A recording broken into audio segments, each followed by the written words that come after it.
Assalamualaikum warahmatullahi wabarakatuh, Rumaisya. Baik, untuk bab 3, setelah tadi saya baca, sudah oke ya, sudah insya Allah sudah CC, nggak ada problem lagi, sudah cukup banyak, penulisan bagus dan lengkap, gitu ya.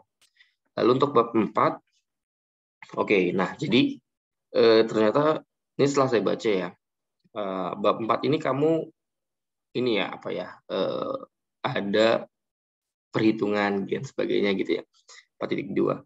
Nah, jadi sebenarnya nggak perlu seperti itu langsung aja. Ini bukan skripsi, jadi beda. Jadi kalau pengumpulan data, it's okay, masih benar, karena memang kamu kan ngumpulin data gitu ya. Tapi kalau mau langsung pun nggak apa-apa. 4.1 proses produksi gitu, itu nggak apa-apa. Karena dalam PI ini kan lebih ke menjelaskan hasil observasi kamu di lapangan gitu ya. Jadi boleh langsung. Gitu. Nah, ini awalnya saya nggak ngeh nih, kok ini nggak ada flowchart-nya. Nah, ternyata flowchart-nya ada di bawah gitu ya.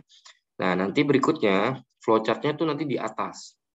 Jadi prosesnya itu adalah flowchart dulu, baru penjelasan.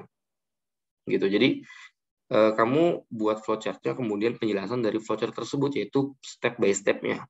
Nah, ini kan sudah ada nih step by step-nya. Nah, mungkin itu kalau itu kan tinggal dirubah aja, dipindahin ya, gampang. Nah, saya coba detailkan di dalamnya. Jadi pertama kan proses penimbangan, gitu ya. Nah, penimbangan ini kamu jelasin berapa-berapanya, gitu ya. Misalkan tepung ketan butuh berapa dalam sekali produksi, air butuh berapa, dan gula juga butuh berapa. Ini juga berapa helainya berapa, gitu ya. Jadi kalau proses menimbang ya jelasin ukurannya, gitu ya.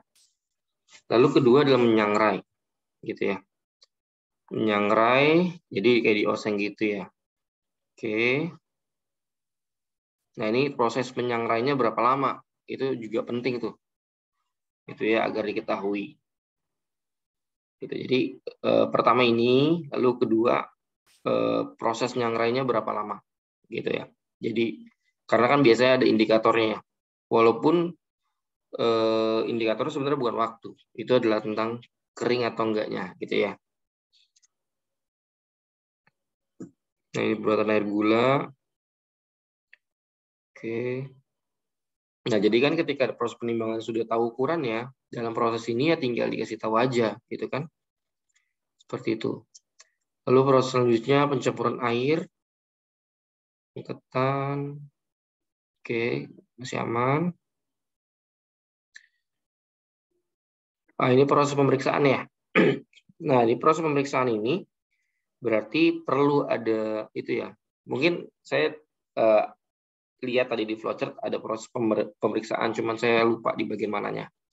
Jadi kalau ada proses pemeriksaan dijelasin indikatornya apa yang menyebabkan ini dapat diterima dan dapat tidak diterima gitu ya. Terus nanti apakah ada tindakan lanjutan ketika tidak diterima gitu dan sebagainya. Lakukan. Oke, nah pendinginan sudah jelas ada waktunya.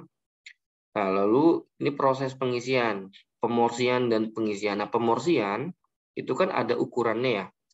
Nah, kira-kira berapa gram sih satu mochi itu gitu ya. Jadi itu yang perlu dijelaskan juga gitu ya. Jadi detail-detail seperti itu juga perlu dijelaskan ya Rumaisya ya. Oke, nah ini sudah sebagainya cukup. Lalu ini pengadaan bahan baku.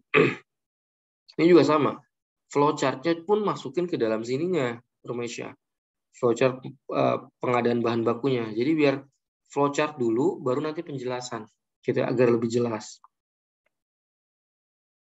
Oke, nah ini sudah dijelaskan kan ya. Nah ini nggak apa-apa dijelaskan lagi di proses produksi.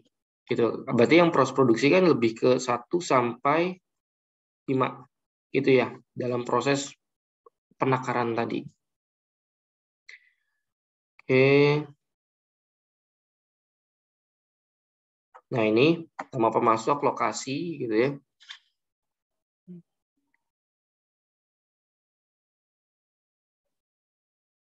Oke, nah mungkin yang perlu kamu jelaskan adalah ini dalam proses pemesanan ini untuk berapa lama? Maksudnya pemesanan dilakukan berapa kali sekali gitu ya. Seperti itu. Nah, lalu pengolahan data nih nggak ada ya.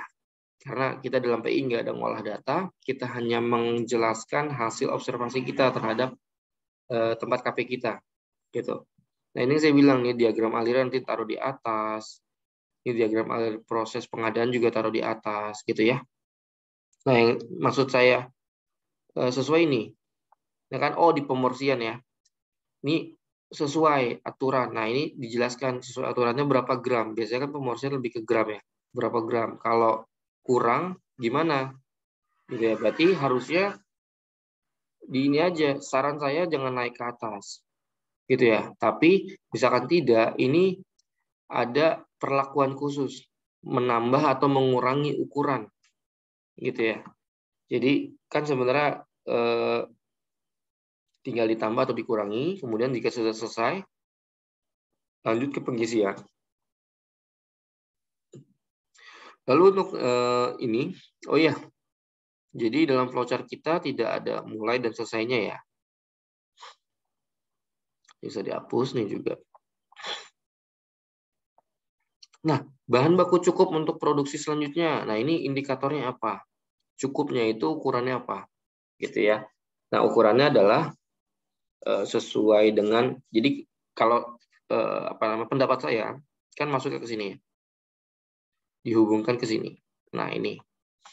Jadi bilang aja gimana kamu kata-katainnya nanti gitu ya. Seperti itu. Nah, lalu analisis hasil tuh sebenarnya nggak ada ya. Jadi ya analisis hasilnya ya setelah ini gitu ya. Dijelasin aja gitu. Jadi isi dari subbab analisis ini masukin ke setiap pembahasannya gitu ya. Jadi biar nggak pisah-pisah gitu ya. Karena ini prosesnya tidak ada pengolahan, jadi tidak perlu dipisah-pisah. Seperti itu ya. Oke, untuk saat ini itu aja dulu yang perlu diperbaiki gitu ya. Jadi berikutnya kirimkan lagi bab 4-nya untuk saya koreksi ulang gitu ya. Terima kasih. Saya tutup. Assalamualaikum warahmatullahi wabarakatuh.